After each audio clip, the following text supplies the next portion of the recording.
భాగ్యనగరంలో అసలు సందడి షురు అయింది. లష్కర్ బోనాలు ధూమ్ధామ్గా జరుగుతున్నాయి. పొద్దున 4 గంటలకు సికింద్రాబాద్ ఉజ్జయిని మహంకాళి అమ్మవారికి తొలి బోనం పట్టు వస్త్రాలిచ్చారు మంత్రి తలసాని శ్రీనివాస్ యాదవ్. అటు అమ్మవారికి మొక్కులు చెల్లించుకునేందుకు అర్ధరాత్రి నుంచే క్యూ లైన్లల్లా బారులు తీరారు భక్తులు.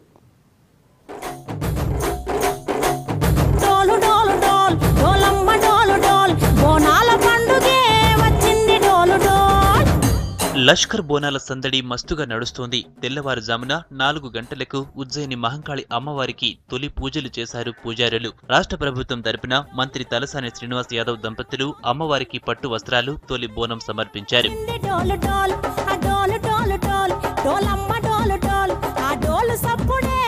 సికింద్రాబాద్ జనరల్ బజార్లో కొలువుదీరిన అమ్మవారి ఆలయం విద్యుత్ దీపాల వెలుగులు, ప్రత్యేక అలంకరణతో కళకళలాడుతోంది. పొద్దుగాల 3:30కు డప్పు చెప్పుళ్లు, పోతురాజుల విన్యాసాలతోటి అమ్మవారి ఆలయానికి ఊరేగింపుగా పట్టు వస్త్రాలు తీసుకొచ్చారు మంత్రి తలసాని కుటుంబ సభ్యులు.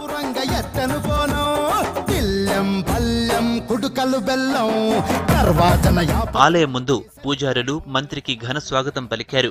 పూజారులు, అధికారులు ప్రభుత్వం తరపున తీసుకొచ్చిన పట్టు వస్త్రాలు, బోనాన్ని గుళ్లోకి తీసుకెళ్లారు. ప్రత్యేక పూజల తర్వాత అమ్మవారికి పట్టు వస్త్రాలు సమర్పించారు. విశేష అలంకరణలున్న అమ్మవారిని దర్శించుకుని ప్రత్యేక పూజలు చేసి బయటికొచ్చారు మంత్రి.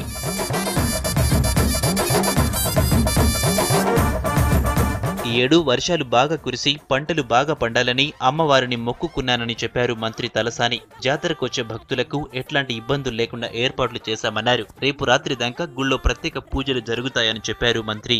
మరి గౌరవ మన ముఖ్యమంత్రి గారు కేసీఆర్ గారు దీన్ని రాష్ట్ర పండుగగా గుర్తించిన తర్వాత భక్తుల సంఖ్య కూడా విపరీతంగా పెరిగిపోయింది.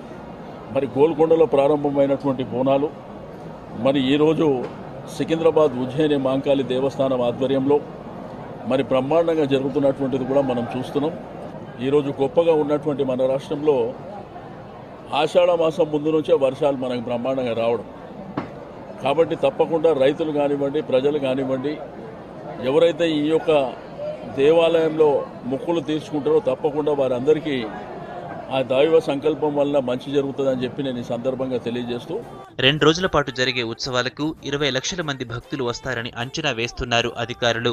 ఇక అర్ధరాత్రి దాటిన కాడ్నుంచి అమ్మవారికి బోనాలు చెల్లించుకునేందుకు మహిళలు తరలి వస్తున్నారు. నెత్తిన బోనం పెట్టుకుని క్యూ లైన్లో వచ్చి అమ్మవారిని దర్శించుకుంటున్నారు. ఇయాల మొత్తం అమ్మవారికి బోనాలు ఇయ్యనున్నారు. రేపు రంగం వేడుక జరుపుతారు. ఉత్సవాల్లో బోనాలతో పాటు ఘటాలు, సాక, పలహార బండ్లు ఊరేగింపు, పోతురాజుల విన్యాసాలున్నాయి. తర్వాత అంబారి మీద అమ్మవారిని సాగనంపుతారు.